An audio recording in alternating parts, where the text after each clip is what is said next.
अस्सलाम वालेकुम स्टूडेंट्स।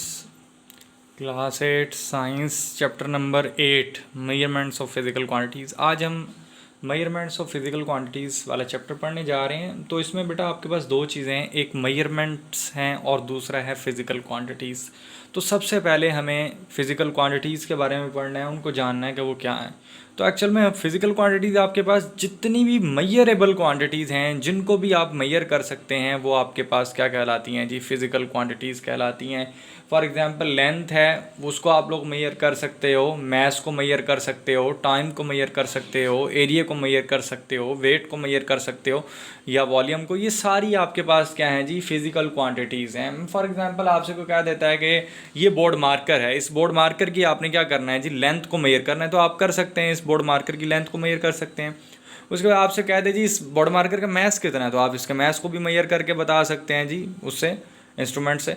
तो अब हमारे पास आ जाता है जी थिंग्स इन कॉमन, कि आपके पास जितनी भी फिजिकल क्वांटिटी, लेंथ एक फिजिकल क्वांटिटी है, मास एक कोई और फिजिकल क्वांटिटी है, यानी कि सारी क्वांटिटीज एक दूसरे से मुख्तलिफ हैं, लेकिन इनमें कुछ चीज़ें कॉमन हैं। वो दो चीज़ें कौन सी कॉमन है, एक होती है जी मैग्नीट्यूड और दूसरा है जी यूनिट। तो सबसे पहले हम मैग्नीट्यूड के बारे में देखते हैं। जैसा कि मैग्नीट्यूड के बारे में लिखा जी, numerical value of a quantity, यानी कि नंबर। न्यूमेरिकल वैल्यू क्या कहा जाता है जी, आपके पास न्यूमेरिकल वैल्यू कहते हैं नंबर्स को। फॉर एग्जांपल कि मैं यहाँ पर लिखता हूँ 12 मीटर, ठीक है जी।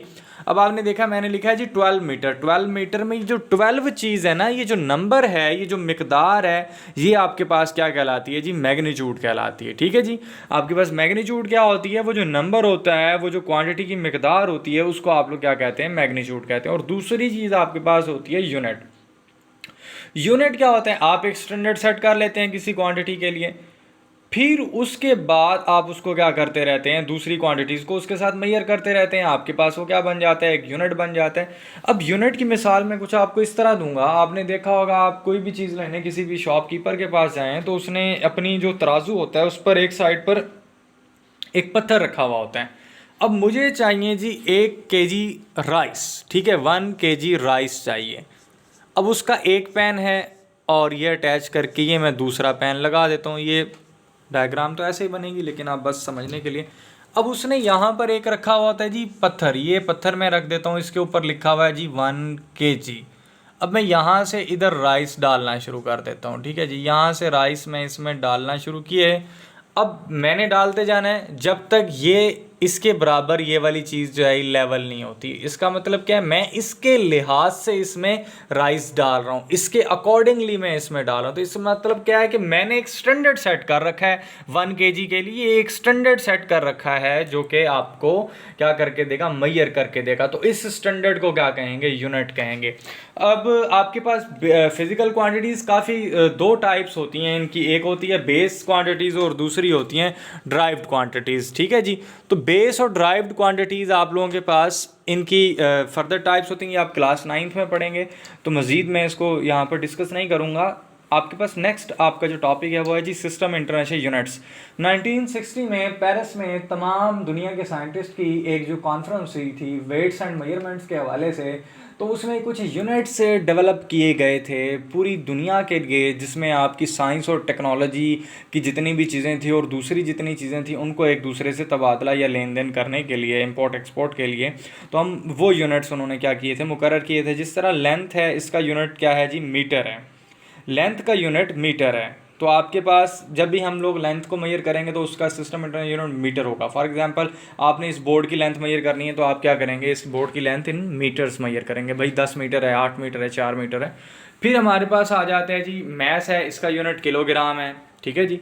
मैथ जब भी मेजर करेंगे किलोग्राम, 1 किलो सेब है, 4 किलो आलू हैं, जो भी आप चीज़ देखें। वेट है, इसका यूनिट न्यूटन होता है, ठीक है जी। टाइम का यूनिट SI यूनिट्स हैं ये सारे, इसका सेकंड होता है। एरिया का मीटर स्क्वायर होता है। इसी तरह वॉल्यूम का मीटर क्यूब होता है। अब ये देखें आपके पास एरिया और वॉल्यूम दो चीज़ें हैं। अब एरिया और वॉल्यूम क्या एक्चुअल में ये वो ड्राइव्ड क्वांटिटीज़ में आती हैं। बाकी आपके पास वेट भी एक ड्राइव्ड क्वांटिटी में आता है, ठीक है जी। तो इनके यूनिट्स आप लोग खुद ही बना सकते हैं। यानी कि ये ड्राइव्ड का मतलब ये है कि ये बेस से निकली हैं, ये वो जो 7 बेस क्वांटिटीज़ थी उनमें से निकाली गई हैं।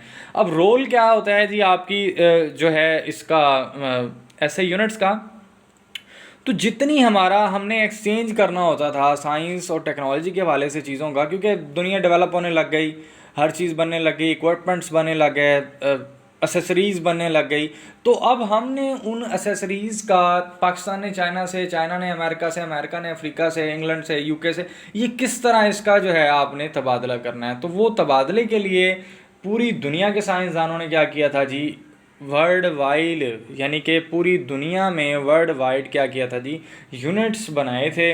उन यूनिट्स से ही तमाम कंट्रीज़ एक दूसरे के साथ जितनी भी चीज़ें हैं उनको एक्सचेंज करती हैं। तो ये बेटा आप लोगों के पास फर्स्ट टॉपिक था आपका मेजरमेंट्स ऑफ फिज़िकल क्वांटिटीज़ का, जिसमें आपने फिज़िकल क्वांटिटीज़ और सिस्टम इंटरनेशनल यूनिट्स के बारे में पढ़ा। ओके बेटा, थैंक यू, अल्लाह हाफिज़।